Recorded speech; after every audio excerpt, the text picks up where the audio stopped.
One of the reasons I love doing this show is because I usually have an idea of what we're going to talk about, and then life happens. And so as we're sitting here, literally sitting here, waiting to start this podcast, you get a phone call from... We won't say the business. Their customer service department. Yep. And what is truly ironic about this is we were going to, and still are, going to talk about Deb's customer service pet peeves. Yep. And I'm not kidding you. She just finished the phone call, and I had my initial way of wanting to start this cold open, which we can still eventually get to.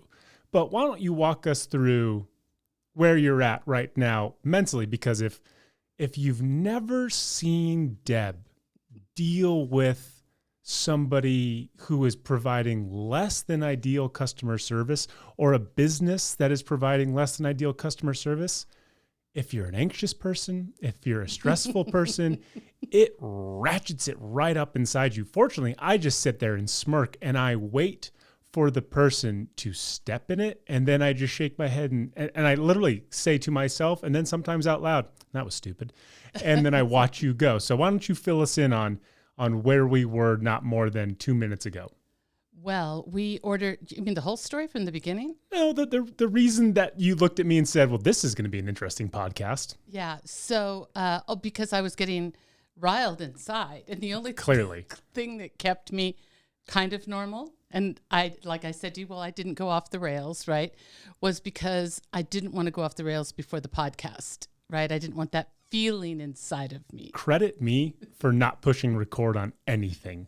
All I thought was, if you start recording right now, she'll have no idea, and we'll have this as a tutorial to move forward, and I didn't. So we had a problem with a new oven being delivered. Long story short, I feel like I have managed this every step of the way, and they've charged us over twice for the oven. A large amount of money. It's a large amount of money. So we got the MasterCard bill today. Dad shows it to me, and he goes, and it's, now it's on me. Think you got charged, double for the oven, which I did. And this has been an ongoing thing because at one point they said I didn't pay. This was all done over the phone. And so I guess I probably wasn't as careful about looking to see if they sent me a receipt via email or, whatever. Yep. But now it's like, there's just no sense of urgency. They've got an extra $30-something hundred of ours, so over $3,000 of ours, right? And they're just in no hurry to give it back. And there's a tone on them that's like, maybe you're wrong. Let me investigate it. I would say that I've heard 2 of the conversations, and nobody at any point has said, well, ma'am, this seems to be your issue. But what they haven't said is, this is clearly our issue. So They're hedging their bet without indicting anybody, but it's that neutral ground that just you, Deb Z, want to then reach through the phone and strangle them because you're all about owning the mistake. You own it. You apologize for it. You endear yourself to the customer after that because they made a mistake. They fell on their sword. They're righting the wrong. And then you get to look back at them and say, wow, we're human. These types of things happen. Thank you for making my experience better because it was bad. And what they're doing is they're staying right in the middle lane. They're refusing to go to either side. Well, and there's just little ancillary things they're not talking about. Oh, yeah, and they're not giving you your money back. Well, they're not giving my money back. I think the final thing I said to her today, well, so that you understand that money is sitting in your bank account, not mine. I didn't feel a sense of urgency, which I would like to now feel. Yep. And I would like the money to be in my bank account. Yeah. But it's, well, so-and-so has this day off and I have this day off and I'll be back in Tuesday and I don't know, what do you want me to do before then? And that just makes me want to go through the phone. And then, of course, nobody's talking about, which I also mentioned in my voicemail to her, that the lovely, and everybody has dealt with this, the delivery window. Yeah. And so you gear your whole either morning or afternoon around the delivery window. Do you remember when you thought that they were going to be early yesterday? Yeah. Do you remember that? That was funny. That was funny. And not only did they not hit the delivery window, they were an hour and 15 minutes out of the delivery window. Right. They called you 2 hours after they were supposed to arrive to tell you they were going to be there in 45 minutes, and they were still 30 minutes late after that. After the 45. Right. So, and I don't want to really get those guys in trouble because I thought they did an incredible job. Sure. And they were so nice and so considerate. But I still want to say, like, this thing has, I'm giving you money and a good amount of money. Yeah. It shouldn't be this hard. Are you good? I'm good. I think Do you want to good save now. some of this venom for the actual business segment? Possibly. Because we're going to do a hard pivot. Possibly. Are Yeah, you good. sure? Go. If you need to go, this is nothing more than therapy right now. I mean, does everybody understand? I just want to grab them by the throat and not really hurt them, but give them a good shake. One of the things that I think will resonate with everybody is Deb used to always say, especially when we were driving, I just want to be able to ram into that person and then snap my fingers and have everything be back to normal. Right. That's where you're at. You Yeah, want yeah. to strangle them. Yes. And then snap your fingers and have that never happen. But not really. Right. Yeah. Like you would never do it But if I you want had the the thrill of ability. the moment. Yeah. If Yeah. you had the ability to wind it back, Yeah. you would absolutely strangle them. Yes. Of If course. you were Doctor Strange in the Marvel universe and you had the time stone, you would strangle them to death and then you'd quickly wind back time like nothing happened. Yes. And the thing about this particular store, who I'm not going to name, but I am going to say. I like that you think we have enough clout to somehow do damage No, to this business. We don't. But This massive business. what I'm not going to say is it's not owned by a church, but it's owned by a family that is fairly religious. And I know a lot of their churchgoers work in these around the West Coast. Do you know what I mean? And Hint, hint. I want good service from these good-hearted people. I want them to. They're closed on Sunday. I'm building. We ordered our oven from Chick-fil-A. Okay, I just want everybody to know. Finally, we ordered our oven from Chick-fil-A, and they have terrible customer service. Maybe Chick-fil-A has great customer service, by the way, but maybe my expectations are just kittywomp here. I would say that for the better part of since we owned the restaurant, your experiences when it comes to customer service has changed dramatically to the point where at 15, I was looking at you when we would go to restaurants and I'd be like, you need to calm down. Like they're going to spit in every piece of our food because you were on the other side of it. You knew exactly what you needed to provide to customers and you knew exactly what your employees needed to provide to customers. And it's no different than parenting. You parented me a certain way, and I'm sure you've looked at other kids and parents and been like, I don't get what this thing is all about. Just like people would probably look at us a lot of the time and say, I definitely don't get what this is about. So your expectations are that of what you would provide. And here's what I know for sure. I don't care if you have the worst customer in the world, and I'm not talking about somebody that reaches up and pulls your mask off in today's world. I'm not talking about that. And coughs in your face. I'm not talking about that person. But you have somebody that's in a mood or kind of cranky or kind of picky, right? I still know this for sure, that if you're right inside of you, meaning the person giving the service, you can dance around that and let that stuff roll off your back all day long. It starts with the person giving the service. And it can often be sideways. She could have changed what she said to me 10,000 times. It was just a phone call of excuse making. And then I finally just, threw her on the ground, put my hands Squarely around her throat. Insisted on a sense of urgency, and insisted, when are you going to call me back? All of this is a metaphor. Nobody committed murder that we're aware of. That's a different podcast. She's alive. Well, I was going to talk about the cool Mars rover landing. It seems unnecessary at this point to discuss technological advances in space while we're debating whether or not it's okay to choke people out. So let's start the podcast. Okay. Welcome to the Deb and Kev podcast. One is a Harvard Business School alum. The other is her son, discussing business, pop culture, family, and everything in between. Now, here are your hosts, Deb and Kev. Hey, hi, hello, and welcome to the Deb and Kev podcast. Sitting right there is the Turner to my hooch. It's my mom, Deb. I'm Deb. I should have rewritten this after this cold open. And if stupid is as stupid does, then I must be her son, Kev. Shout out Tom Hanks. And this is our podcast. On today's show, Deb is going to obviously regale us with her biggest customer service pet peeves in her business segment. And we have a brand new round of questions for Dear Debbie. And we will conclude the show discussing what we're thankful for and what we'll actually be cooking in this brand new oven of ours that was installed yesterday. But first, do you hear that, Debbie?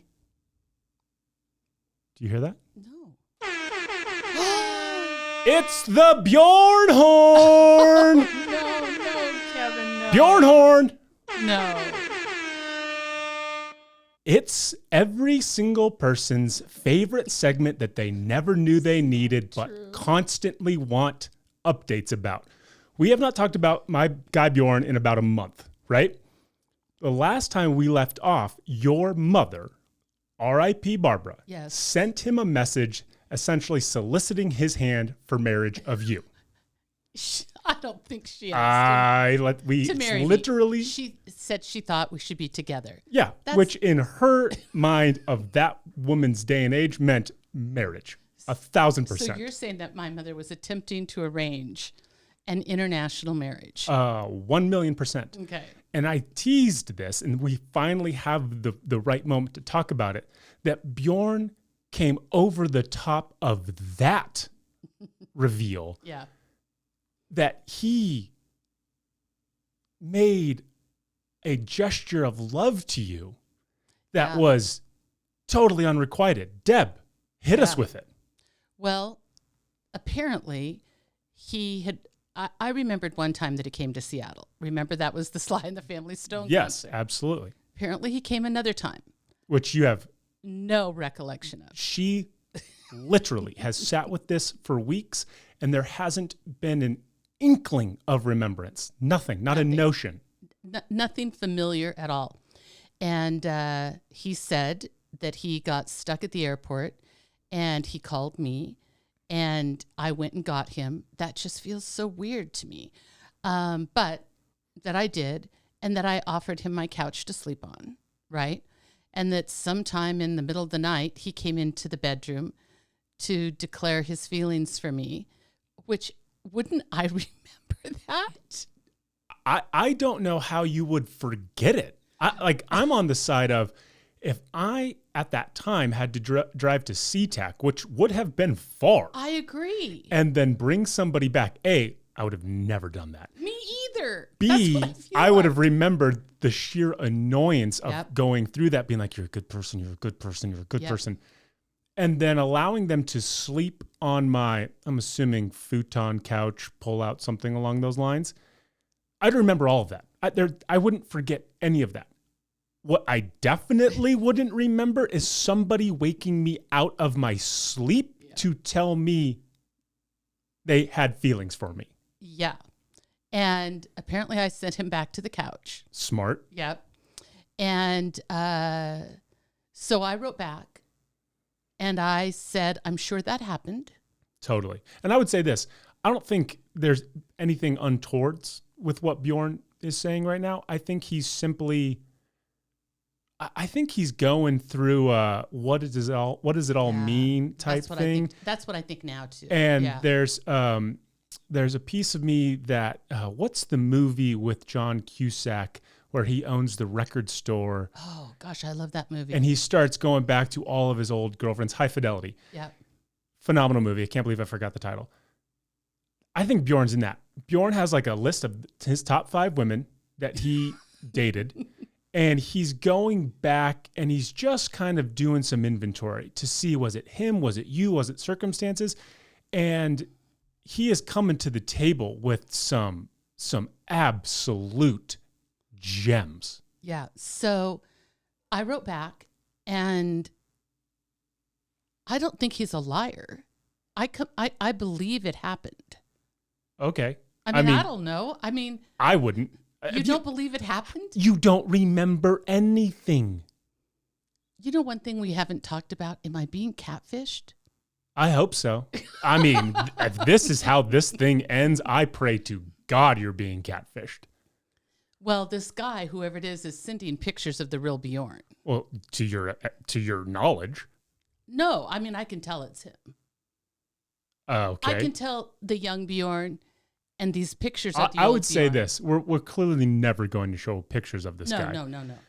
You showed me the young version of Very Bjorn. good looking. I don't know that I see that.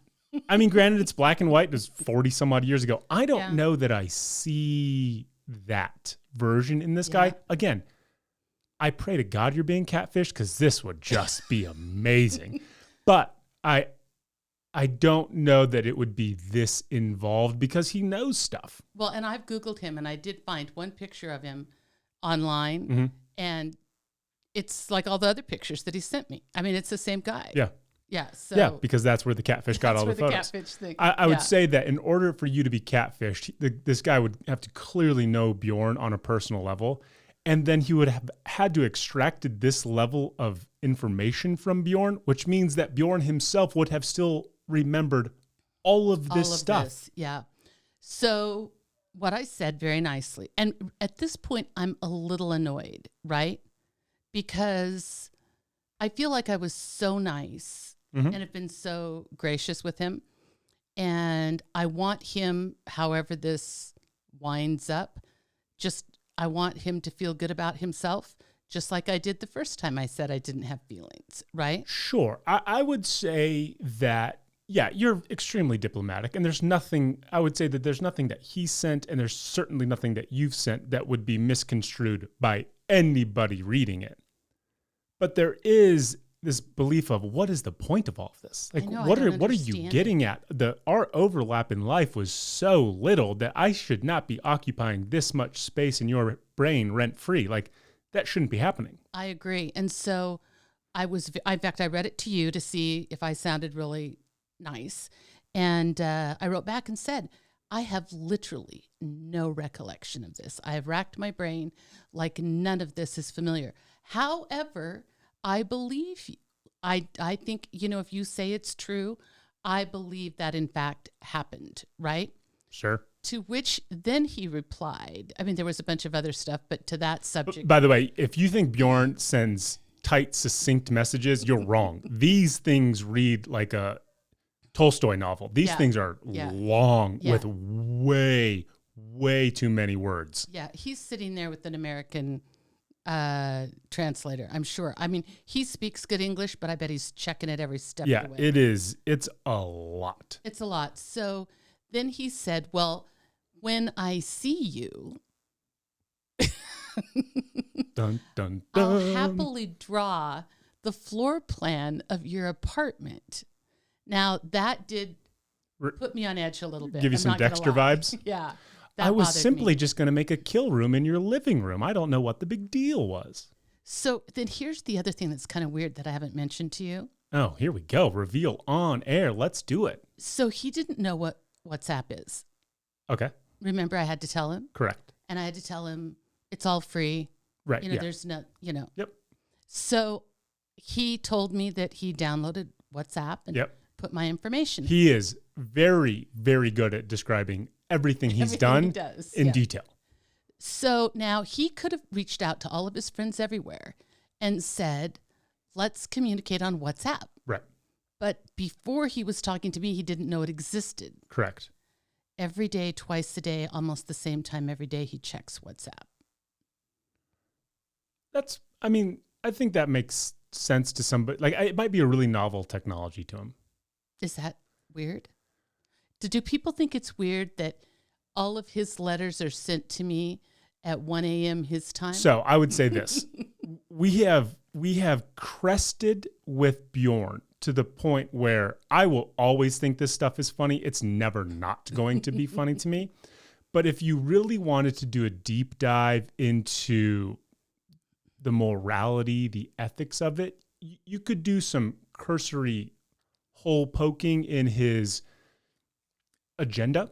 Yep. And you're right. All the messages come between 1:30 a.m. and 2 a.m. Norway time, Norway Standard Time. He does communicate via WhatsApp, which is I think, untraceable from what I understand. It's encrypted. Encrypted. Yeah. And if he is diligently looking at it, that means he's waiting with bated breath to your response, which means that there's some level of investment in this, emotionally or otherwise. And are we worried that we're going to get a knock on our door and a nice old Norwegian man with a knife is going to be standing there? Not with a knife, but you know how I feel about people knocking on the door. Clearly. We're going to talk about it. We're going to talk about it this week. I'm not very good about that. So, no, I don't think that'll happen. But I do think I'll have to eventually say bye or just let enough time go by. Oh, you don't say bye. You just stop corresponding. Yeah. I mean, I will say every single time almost, well, every other time, he sends a picture of he and his wife. Right. Which, again, depending on what side of the argument you fall on, it's him saying like, hey, I'm still married, still happily married. Everything's copacetic. Or you're like, oh, smokescreen stuff. Well, he doesn't say that. What? Still happily married? He doesn't say he's still happily married. So I was thinking the next time I write, and he never mentions the kids and he never mentions the grandkids, except in the first thing he mentioned that they exist. Oh, I didn't think he had kids. I think they're hers, but he helped raise them. Okay. So, because she is older than him. Again, we know a lot about Bjorn. She's 11 years older. Right. So, and we have found her on Facebook. She exists on Facebook. Yeah, she's not like trapped in a basement somewhere. No, I mean, she might be. I don't know. Or yeah. But I'm going to start asking about the family. Switch it up to family. Kind of divert it. Is there a piece of you that? Because I'll be honest with you. If this happened to me in a pandemic, I'd just let it ride. I don't care. I mean, I would be so bored. I'd just be like, this person who I haven't spoken to in 50 some odd years is for some reason going through a phase that clearly I need to be a part of. Let's rock and roll, especially if you're handling your business in an appropriate manner. This definitely has the ability to shift though. This thing could capsize in a dramatic way. And though, again, I would love it to be a catfish scenario. I don't think it is, but I could see it being something like, hey, Deb, it's me, Bjorn. When this pandemic's over, do you think we could meet up? And to which then it's psycho stuff. Then his wife is buried in the basement. He wears a wig. He walks around the house in her nightgown. It's crazy stuff. But he hinted at that in the very beginning. Do you remember when he said that his high school reunion, because he's a year older than I am, mm-hmm. his high school reunion was canceled because of the pandemic. Mm-hmm. So they're going to have it this year, which means it's the same year as my high school reunion. Got it. Now, I mean, one could be June and one could be October. There's, no reason to think that they're going to be at the same time. Right. I think it's my high school reunion this year too. Is it? 20. No, next year. I'll be 37 this year. No, but you graduated in 2002. Oh, good call. Yeah. So shows how much I know about myself. So it was sort of like, in his mind, like if these two high school reunions were at the same time, they're not in the same place. Same city, yes. Yeah, but I'm officially worried now. The Bjorn thing, this is going to be on Dateline, and they're going to show us laughing about it, and then it's going to cut to black and white and just fill with red. And who that guy with the great voice? Right. Yes, that guy. The one that Bill Hader. Yeah. And they never saw it coming. Yeah. That guy, yeah. So the more I've talked about this, the more I realize our lives are in danger. And that's not fun to come to the realization on live in a podcast. I know. I'm trying hard to walk the line of being super nice and just letting this end for everybody very diplomatically. I don't want any bad relations with Norway. Yeah, well, it's like, you have your agenda and then Bjorn has his, and then life has its. Yes. And let's just hope it doesn't end with us under floorboards with Bjorn and his wife living in our house. You're big. You can take care of it all. You think that until he somehow comes to the door. He's like, hi, guys. Do you know how easy it is to buy a gun in the Americas? And then it's over. Oh, my gosh. Well, that was the old Bjornhorn update. Again, if anything new comes, we are happy to talk about it. And we pray that he stays where he is and we'll stay where we are. And should something change, you are all our witnesses, all of you, every single one of you who's listened to this. We haven't lied about anything. No, nothing. I would love to think I was this creative. We're not even close. No. I struggle to just come up with ideas on what topics to talk about, let alone come up with an entire idea of a fictitious man living in Norway who somehow was involved with you. Maybe I'm the catfish. Maybe you are. This is where we look at each other and say, we can't make this up. I mean, stuff that has happened. I feel like the world was blessing the podcast was strange. True. We had the neighbor that lost his mind on us. This is when we'll know when to cancel the podcast, when we go through a couple weeks and nothing of excitement happens. Yeah. We just are doing our normal everyday life and we're like, people really don't want to hear about us buying toilet paper again. Yeah. No, they don't. Hard segue. Let's get you riled back up for your business segment, Deb. We addressed it in the cold open. Yeah. I see it more often than not, which is you have a hard list of pet peeves when it comes to customer service. Things that I don't even know that I could vocalize, but when I hear them said to you from somebody else, I know that person has no earthly idea what's coming their way. And so why don't you explain to us a little bit about why you have those pet peeves and how easily they can be dismissed with just some oversight? Well, here's what I think. I think just like everybody else in the world, I've experienced great customer service. And when you experience really great customer service, you walk away from it feeling like, it was more than buying a dress. It was more than buying a car. It was more than having a meal. It was more than getting a coffee. There's just something about that extraordinary person that day that looked you in the eye or just said something or just did something that made it like, oh, what a good day I'm going to have now. There's a guy who works at the bank that you fawn over every single time you go in there. And it's funny because he's given you the exact same treatment every single time you go in there, and yet you still feel compelled to tell me how extraordinary it is. He's a pleasure. He's an absolute pleasure.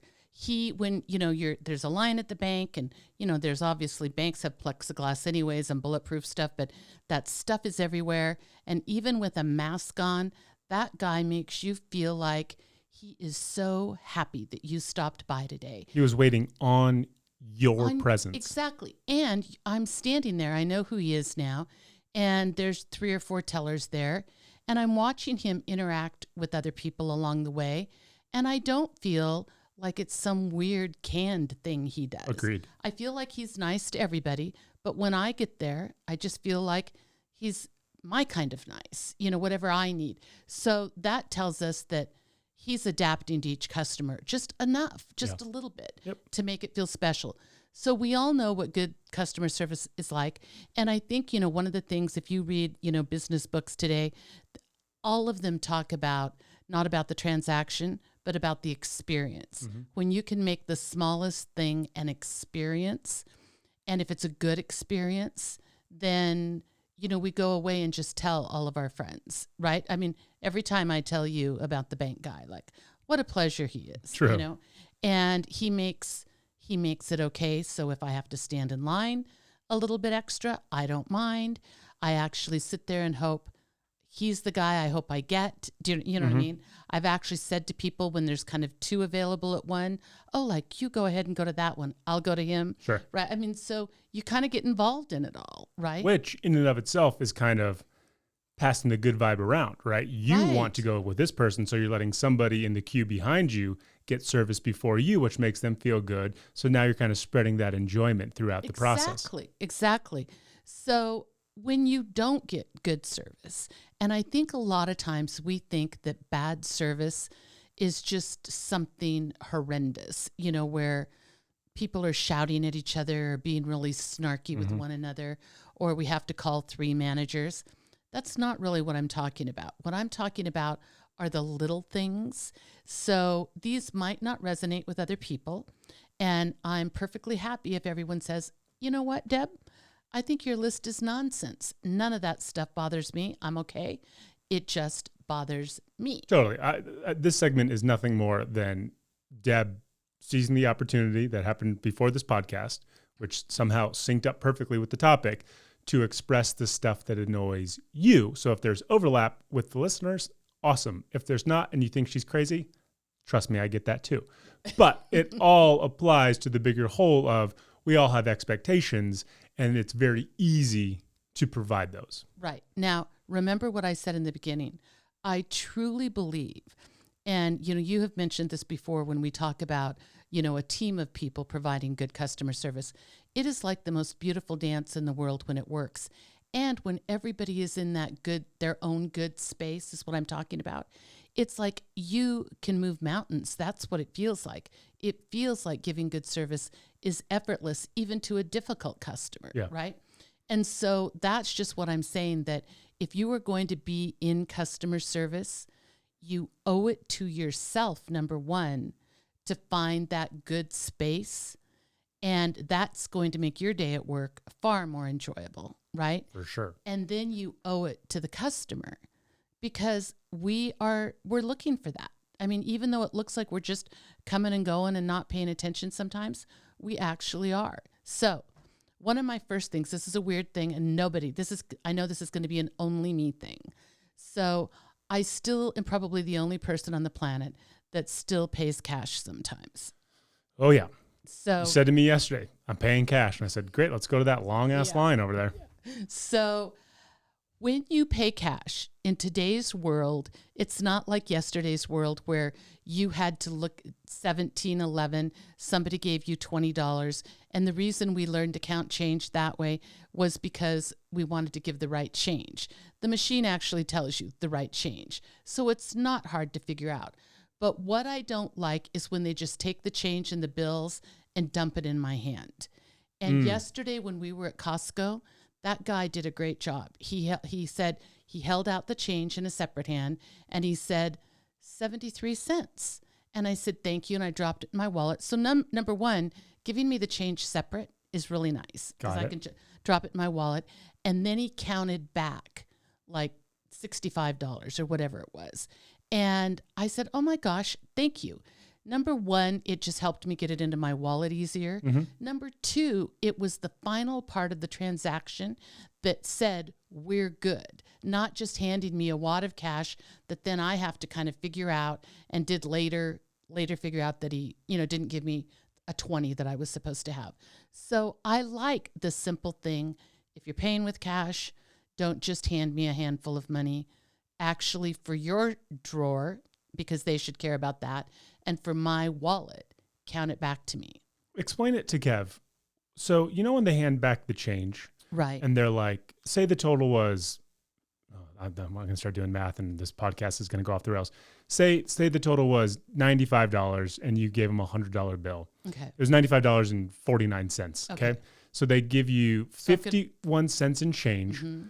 And then do they say 96, 97, 98? Okay, in the old days. How does that work? In the old days, what they would have done is they would have said 95.11. You gave me 100. And they would even have been careful. Like most places, the 100 would still be not in the drawer yet, like sitting out, if you will. Yep. And then they would have said, they would have counted the change first. So it was 49 cents, right? They would have gone 50 with the penny. Are you with me? Mm-hmm. And then it would have been 2 quarters, 75, and then, so 96. Got it. Right? And so you're at 96, then they would have taken the 4 ones, and they would have said 97, 98, 99, 100. You would have counted back to the $100 bill. Got it. And that made sure that the change was always right. I could never do that. I didn't understand how it was done for 1,000 years. I learned how to do it in elementary school. I had several classrooms that we had fake little cash registers and cash drawers, and we learned with fake little money how to count change back to people. Got it. I get it now, and I have no use for it. Well, because now the register does it. Oh yeah, and I'm not a psycho. I don't use cash. And you don't use cash. But for those if there's 3 of you out there that do use cash, sure, maybe you'll understand what I'm feeling. So that's number one. You like people providing you change first, counting it back so that everybody's clear and you're not coming back later and saying, I'm pretty sure I gave you 100 and you gave me change for a 50. Exactly. Wonderful. Next up.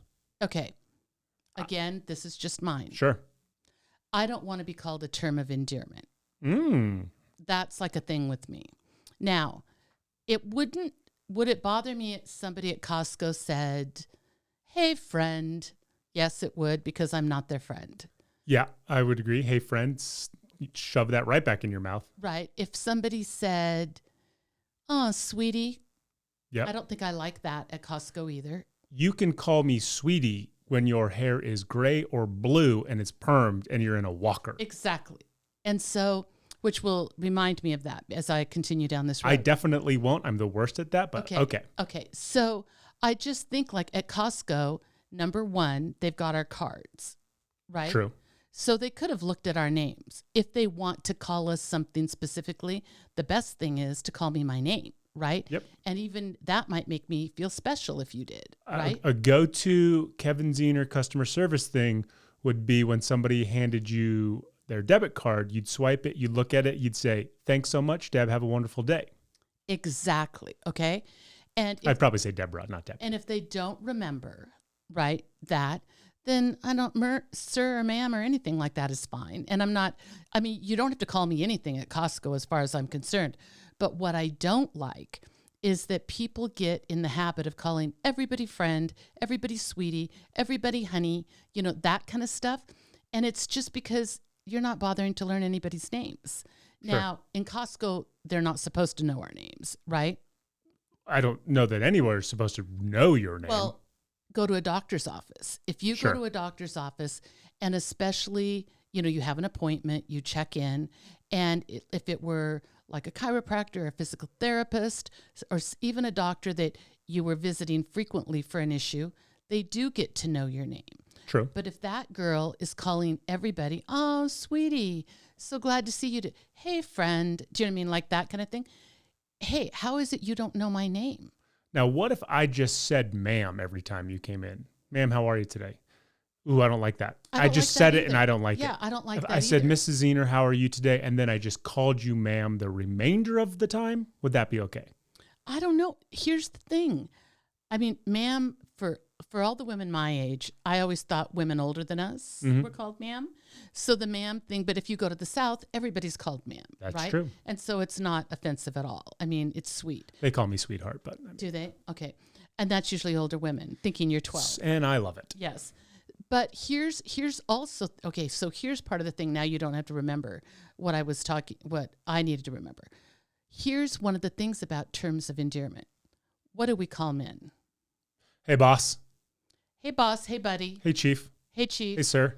It's always a thing that is like above us. Right. It's right? a title. It's a title. So, honey, sweetie, baby, dear. It would be hilarious if you walked into a medical office and someone's like, hey, baby, how are you? I've heard it. Oh I my heard it. gosh. I heard it. I have terrible. heard, and I said, you can't do that. So here's the other part. If it is a medical office where you're like, oh, and you show all this terms of endearment to one person and not to another, it's like, what do I need to do to get into the inner circle? True. Right? And so then it can be the perception that they're getting something better than I am. Unless you stand there long enough and realize that person doesn't know anyone's name. Sure. And they're just calling everybody, honey, sweetie, Sure. whatever. Okay. And now we go, oh, that doesn't actually mean anything. And for women, But then you go, but that person's just lazy. that person's just lazy. And I think for women especially, I mean, I don't think you should say dear to me until I'm in a wheelchair. Yeah. I mean, that's how it feels. Until you no longer remember that 5 seconds after it's said to you. Exactly. So please use our names. Just use our names. Do you have one more? Because if you don't have one more, I have one more for you. Oh, about the terms of endearment? No, a pet peeve. Oh, no, I've got lots. Okay, well, you got like 6 minutes left. Oh, that's all? Yeah, I mean, what do you think? We're going to do 2 hours on pet peeves? I mean, I know you're wound up, but that's going But to... I'm telling people how what they should do too. So Then they're you getting good need to advice. get going. Are we going to have pet peeve part 2 maybe? We can have pet peeve part 9 as far as I'm concerned. Okay.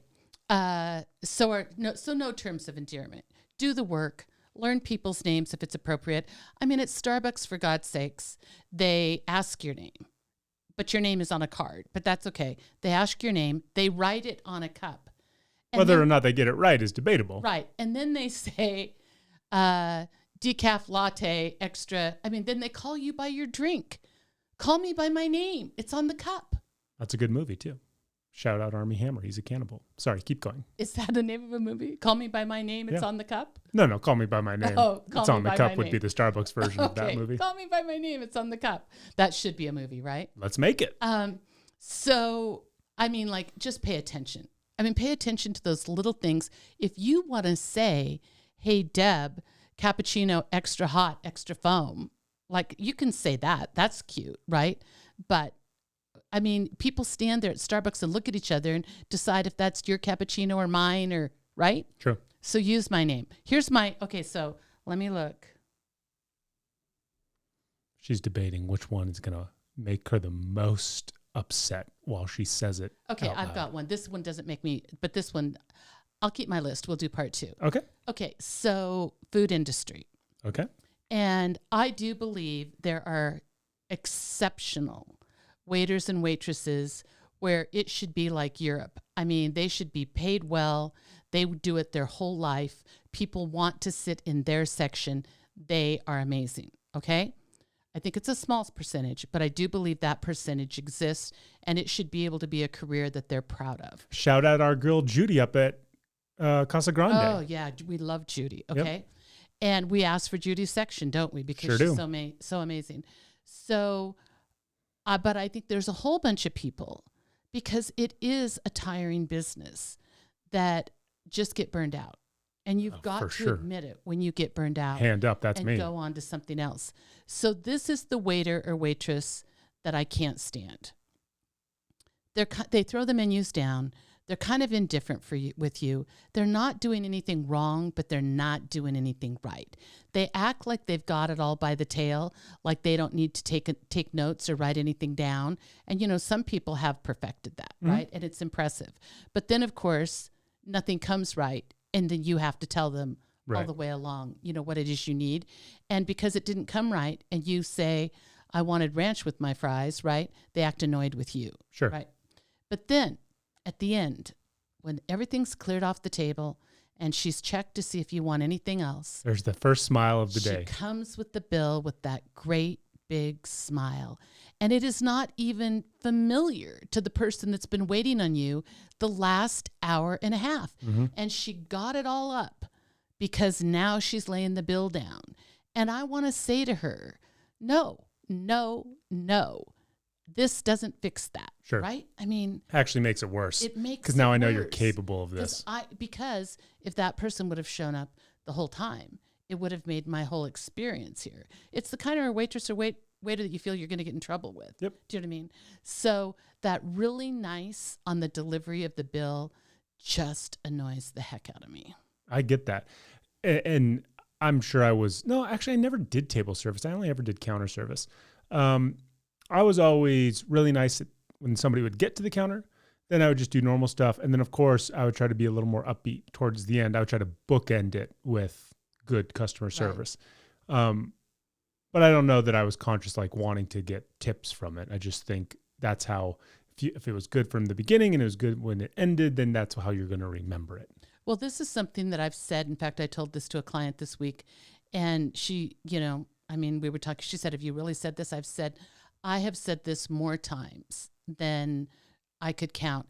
And this whole stove, I may end up saying this, is if this was the price for good service, and that was the price. We decided, we agreed. And now you see what I've gotten. What's the price for that service? Because that's where people go. They don't want to pay full price for the good service when the service has been so poor. I was also going to say that the second someone apologizes to you, it decreases your anger by half. And I'm sure, especially at large box stores where there's corporate mandates and handbooks, that we don't apologize until it's very clear. And even then we wait for a manager to do it. The second anybody says, Mrs. Zener, I'm so sorry. We clearly screwed this up. It might take us a couple days, but if you bear with us, I promise you we'll rectify everything. Your blood pressure decreases tenfold at that point. Right. And you're right. willing to, and you're then now going to, again, give them the benefit of the doubt. And again, this is just you. Other people might say, well, now what am I getting in return now that you apologize, and leverage that for whatever it's worth. But for you, the second somebody apologizes, you're good.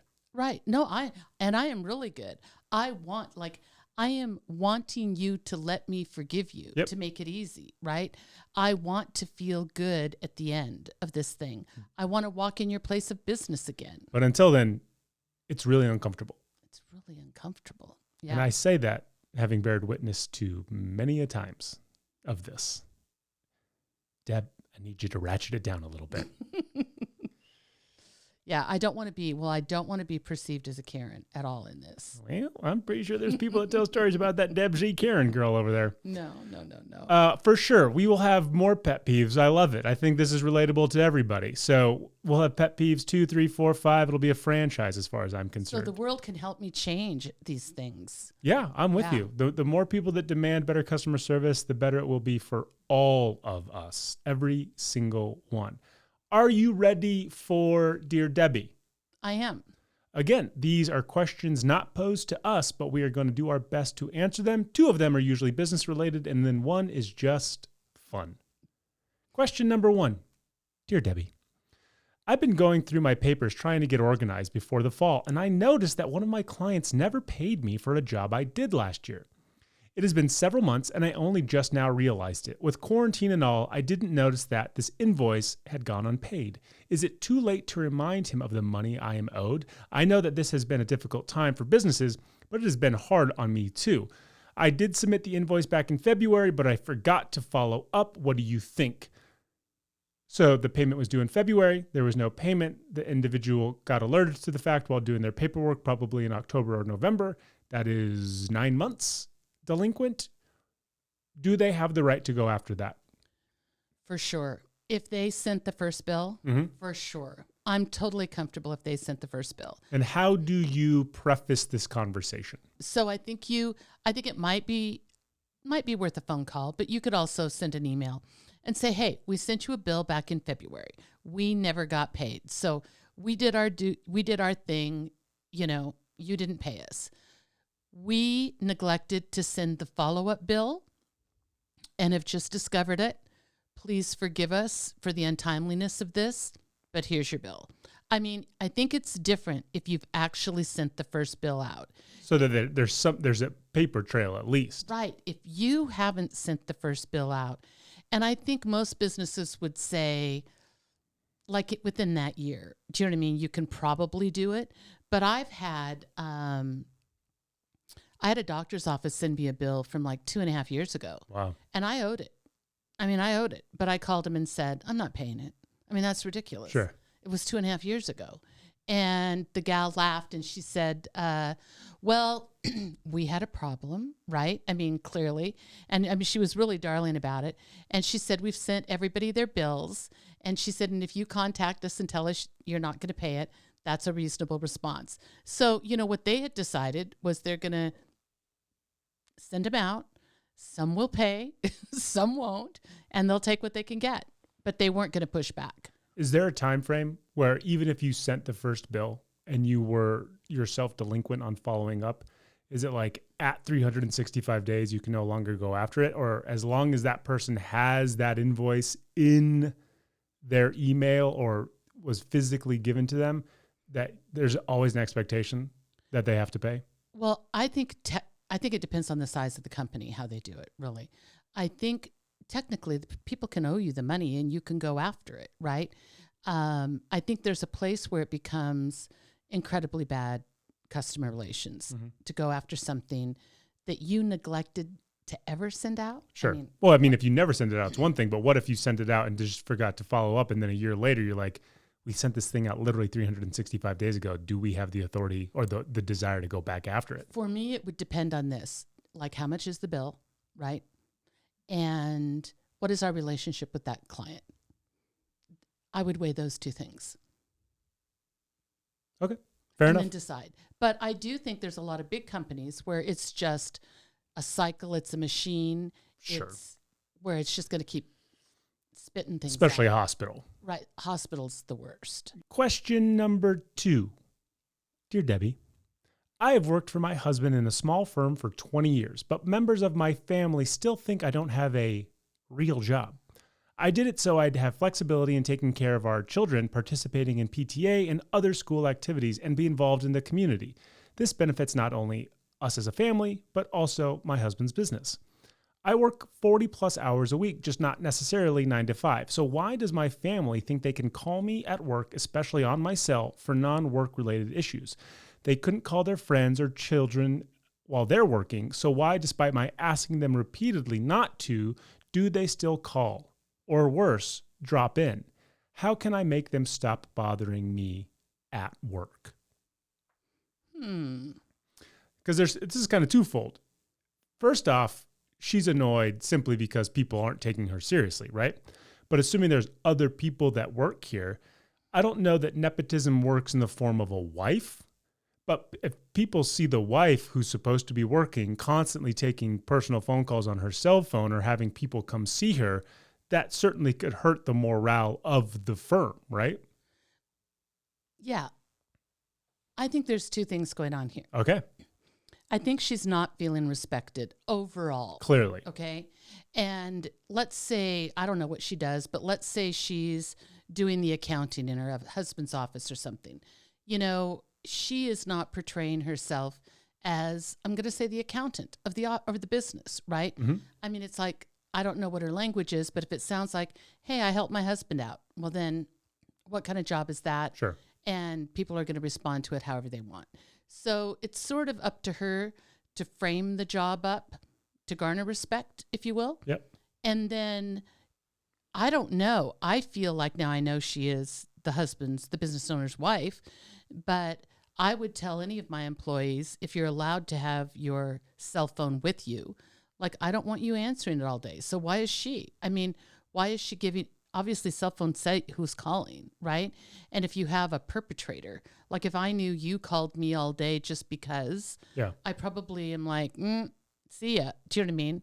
And, not pick up the phone. I mean, wouldn't that be the thing to do? So you think it's more on her making herself too available, and if she just cold stopped answering the phone between whatever normal hours, although Right. she doesn't apparently work 9 to 5, but if you think she put those boundaries up, that people would just innately adjust to her schedule. Well, I think so. I think it's like, I mean, so she's going to go pick the kids up at 3 from school, right? Mm-hmm. So somebody called her at noon and she didn't answer. And when she gets in the car on the way to pick the kids up, she can call and say, hey, I saw you called. I was working. I'm picking the kids up. What did you need? Right? I mean, so she kind of explains it a little bit, Mm-hmm. and she tries to retrain them. But there's a little victim thing in this with her that I feel like she's in charge of setting that boundary, right?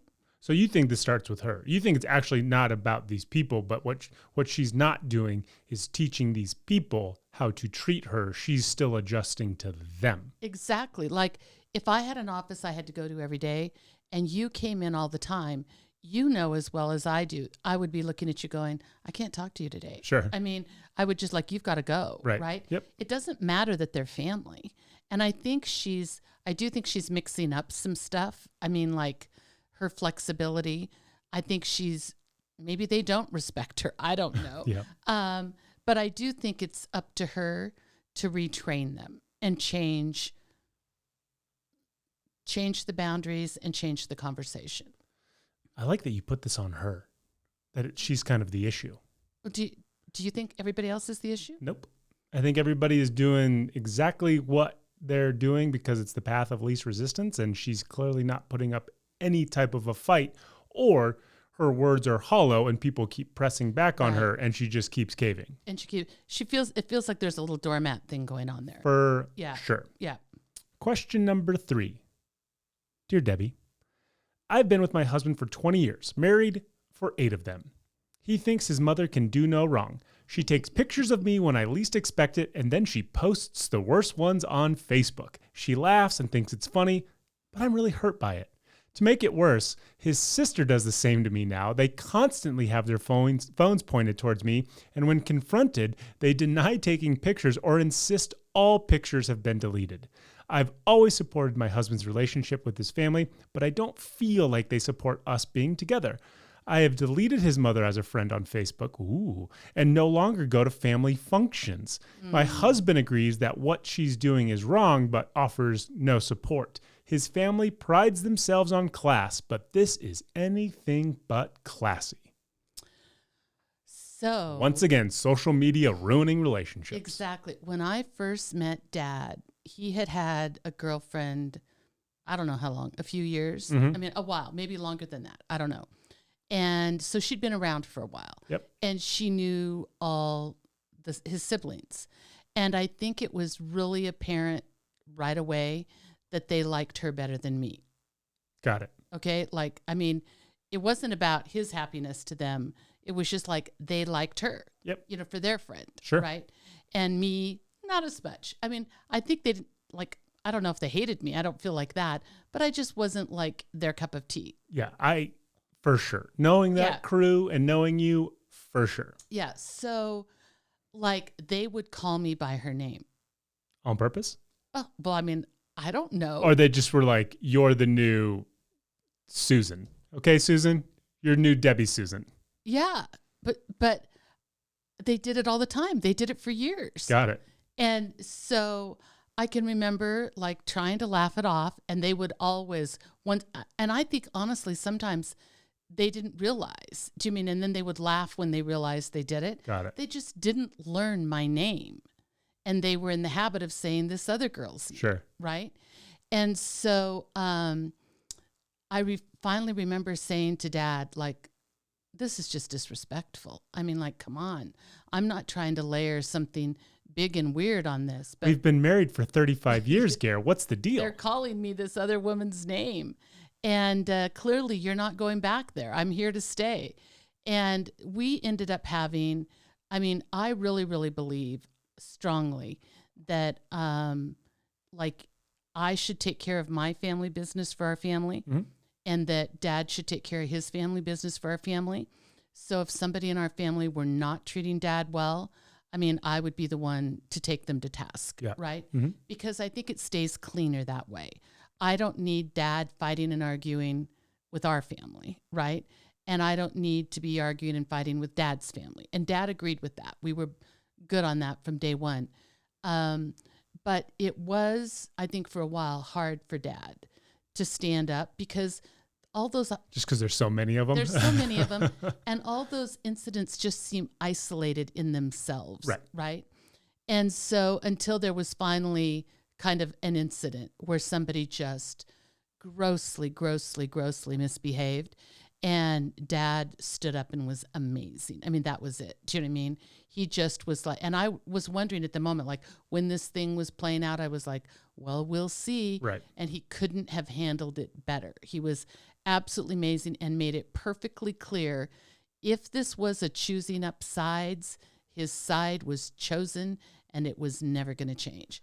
So I think for this woman, number one, I mean, it does sound like they're being a little bit mean. I mean, I'm not going to lie. Yeah, especially the phone thing. Like, it's one thing to, quote unquote, forget somebody's name even after a handful of years. It's something completely different to try to literally document somebody in a negative light. Exactly. And but what I'm going to say is it's her husband's job to take it seriously and go deal with it. So what happens if he doesn't take it seriously? I mean, I think that's really, really harsh because it is like he's siding with them a little bit.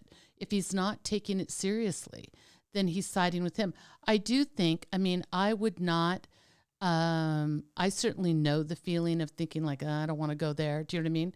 But I would not have, for important events, there's no way I would not attend. I mean, I won't let that target be on my back, you know. Oh, you're still going to go show up. I'm still going to go show up. I'm still going to be nice. I'm going to bring gifts. I'm going to do all the stuff you're supposed to do, for sure. Because I'm like, I'm not going to not behave because other people aren't behaving. And also, too, I want to support Dad through this until hopefully he would, stand up for me. And I think that that's exactly what happened with Dad and me and his family, is that I think Dad watched me just be nice and show up and be nice. And after a while, it just was too much, right? So he said something. Got it. I think, I don't know, it depends on, our family was 800 miles away. Do you know what I mean? So, and cell phones weren't a thing back then. And cell phones weren't a thing back then, and social media wasn't a thing. So I don't think that you can't abandon your husband every time he goes to a family event. That also does, if she wants to pick and choose, but I think she needs, her conversation is with her husband. And her conversation is, this really hurts me. And I know it seems like one-off and isolated, and it's all under the guise of funny, but it's kind of like somebody bullying, a funny little kid at school. It's not funny, and he feels it, and that's how I feel it. And I think you've got to articulate it in maybe a softer way, not an angry way, and get him to stand up and, say, I need for you to be my Prince protector. Charming. Yeah, my protector, because I do feel like this has gone emotionally askew, in a way. Or divorce his ass and marry somebody whose parents don't know anything about social media, like most people. But yeah, that whole people fighting on social media, ugh. Well, fighting about social media is even worse than fighting on social media. Right. And it's one thing to fight with your significant other about social media. It's something completely different to fight with their family about social media. Ugh.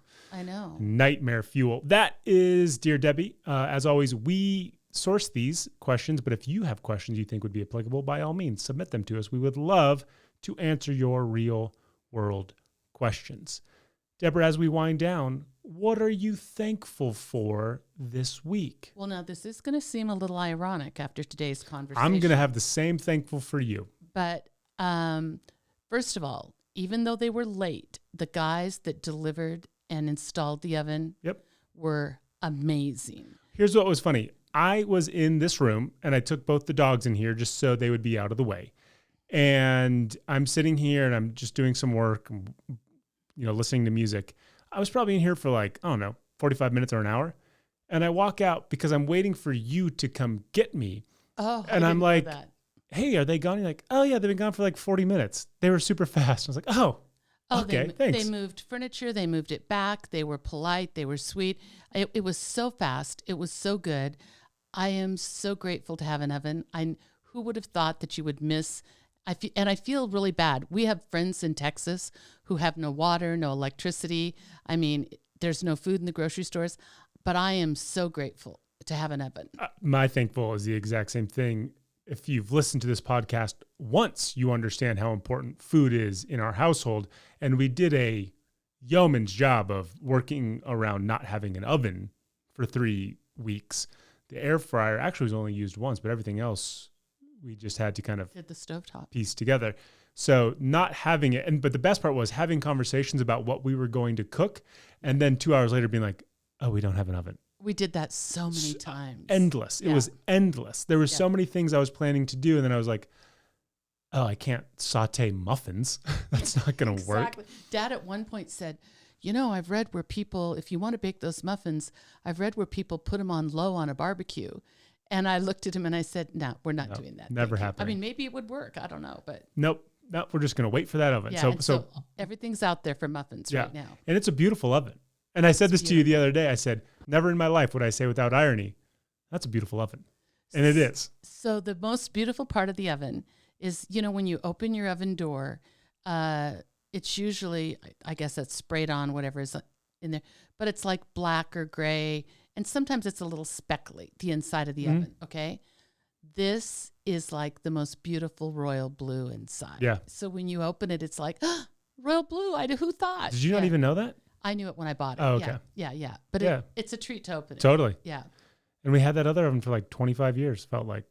And when it broke, but we never had a problem with it. And when it broke, it broke. It wanted to burn this house down real bad, but it didn't. Deborah, do we use the new oven for what we're cooking for tonight, or are we going to just let it sit there and be as clean as possible? Because what are we eating? We are going to do we are going to use the oven. Yes. And do a very easy, I'm going to say weeknight version, even though, weeknight version of a chicken cacciatore. What is chicken cacciatore? Well, it's like a tomato sauce base, and the chicken is cooked in it in its whole pieces. Got it. So, and then some people serve it like with the pasta on the side. Some people serve it over pasta, but it's really good. By the way, you have successfully de-acidified tomato sauce. You're happy, aren't you? So I have really bad acid reflux, and it really only kicks in with like lemonade and marinara sauce. And the second I eat marinara sauce, I can feel it. I can feel it like burning my esophagus, right? So I just don't ever eat it. And you said you found a recipe that could totally nerf it. And I'm like, I don't know how that's even possible. But you did. And somehow it's even better without that acidity. What do you do to it? So I was reading this article, and it was kind of like if anybody has ever had like a vodka cream sauce marinara, you know how that looks. And they said at the end, like, it completely eliminates the acid. All I do is I just do my normal marinara, but then in a blender with some of the tomato sauce, I put depending on how much I'm making, maybe a half a cup of half and half and a packet of stevia. Oh. And it doesn't taste like sweet. No, not at all. Those two things somehow eliminate the acid. And it adds a depth of flavor to it. Yep. It's really freaking good. It's good. It's to good. the point where, I probably, prior to you making this about a month ago, it had been over a year since I'd had marinara because I just didn't want to deal with that burning sensation. Yep. I would eat that every single night. It's nice. good. Nice. It's so good. Good. So if anybody out there struggles with that, quarter cup, third of a cup, half a cup of half and half, stevia. and a package of stevia, and you're good. Anything else, Deborah? Did you get enough out of your system for the customer service? Apologies to everybody that was looking forward to a talk in NASA during the cold open. That got hijacked, but we can certainly talk about it later. I did. I feel good now. Good. Yeah, and I'm going to keep my list because there's a lot on my list. If there's anything we know about you, Deb, it's that you keep a list. We can know go that. part 2 and part 3.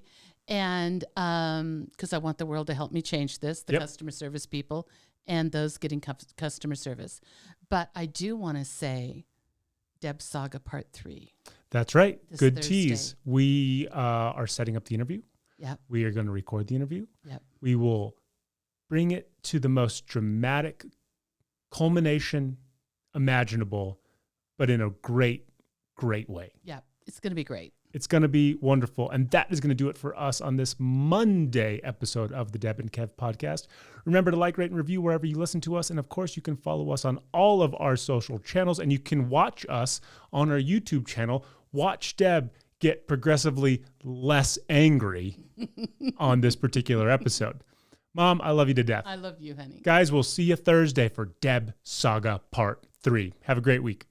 Thank you for listening to the Deb and Kev podcast. Remember to like and subscribe wherever you listen to this podcast. Follow Deb and Kev on Facebook and on Instagram and Twitter @DebandKevPod.